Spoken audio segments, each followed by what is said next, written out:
Assalamualaikum warahmatullahi wabarakatuh. Teman-teman semua, izinkan saya berbagi pandangan. Saya mengikuti dengan seksama apa yang sedang terjadi di negeri ini. Dan terus terang kondisinya tidak baik-baik saja. Kondisinya tidak baik-baik saja. Rupiah jatuh ke titik terendah sepanjang sejarah. Harga-harga naik, kesempatan kerja menyempit, daya beli rumah tangga melemah, tabungan tergerus. Dan ini berdampak pada hajat hidup orang banyak. Tantangan di depan juga masih panjang.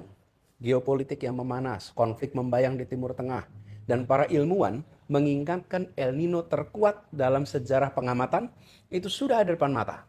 Satu ujian saja berat, saat ini beberapa datang bersamaan, maka beratnya berlipat.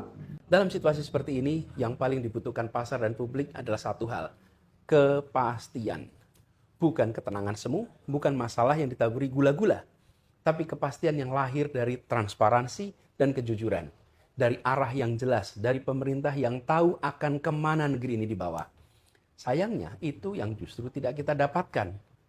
Data dipilih-pilih, hanya yang baik yang ditampilkan, yang buruk disembunyikan. Komentar pejabat soal situasi serius sering terdengar enteng bahkan bercanda. Kebijakan berubah-ubah, hari ini begini, besok berbeda. Pasar bingung, publik bingung, investor menahan diri bahkan sebagian kabur. Keteladanan juga tidak hadir. Di saat rakyat diminta berhemat mengencangkan ikat pinggang, pemerintah justru sibuk dengan hal-hal yang bukan prioritas. Pemborosan di atas, pengetatan di bawah. Ini tampak sebagai ketidakpekaan. Peringatan sudah datang dari mana-mana. Dari ekonom dalam negeri, dari lembaga keuangan internasional, dari media-media nasional dan internasional yang mengamati Indonesia. Tidak mungkin mereka semua keliru bersama-sama di saat yang sama. Ini yang dipertaruhkan adalah hajat hidup ratusan juta orang. Maka situasi ini harus diperlakukan dengan keseriusan yang sepadan. Oleh karena itu saya mengajak kepada pemerintah, berhentilah memberi obat tidur kepada publik. Buka data apa adanya. Sampaikan masalah dengan jujur. Berikan arah kebijakan yang jelas dan konsisten. Pimpin secara solid, ajak, dan dari atas sampai bawah.